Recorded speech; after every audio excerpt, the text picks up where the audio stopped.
రెండిట్లో ఏ మూవీ చూస్తారు? గుంటూరు కారం. ఎందుకు గుంటూరు కారం ఎందుకంటే ఆ సెగ ఇప్పుడు తగులుతుంది కళ్ళల్లోకి, ఆ మంట ఆ రేంజ్లో ఆ పాటకి ఆ సెగ ఇలా తగులుతుందంటే ఇంకా థియేటర్లో ఆ సౌండ్ బాక్సుల్లో ఇంకా ఏ రకంగా ఉంటుంది ఆ బీటు ఊహించలేం. ఓన్లీ ఆ కుర్చీ సాంగ్ కోసం వెళ్తారు సినిమాకి? బ్రో కుర్చీ సాంగ్ పక్క పెట్టు, ఆ కుర్చీ సాంగ్ దాంట్లో లేదు బ్రో.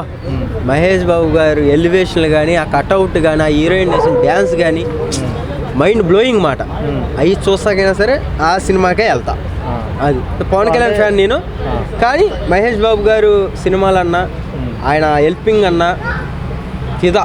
అంటే హనుమాన్ లాంటి ఒక చిన్న సినిమా కొత్త ప్రయోగం చేశారు, దాన్ని సపోర్ట్ చేయాలని ఏం లేదని అని చేస్తానన్నా. నేను ఇది చూసాక అది చూస్తా, ఆ సినిమాకి రివ్యూ చెప్తా.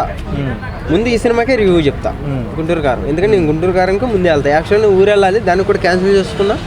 ప్రసాద్ థియేటర్కి టికెట్లు ఆయన మన ప్రసాద్ గారు ఇస్తా అన్నారు, దానికి తర్వాత ఇస్తా అన్నారు. 1 గంటకు షో వేస్తే కనుక దీనికి ఇస్తా అన్నారు ముందు. మార్నింగ్ అయితే దీనికి వెళ్తా. రెండింటిలో ఏదైనా పర్లేదు, ఎందుకంటే ఇప్పుడు డైరెక్ట్ అయిపోయాం కాబట్టి మనకి రివ్యూకి ఆల్రెడీ టికెట్లు వాట్సాప్లో పెట్టేస్తున్నారు. అది విషయం కాదు.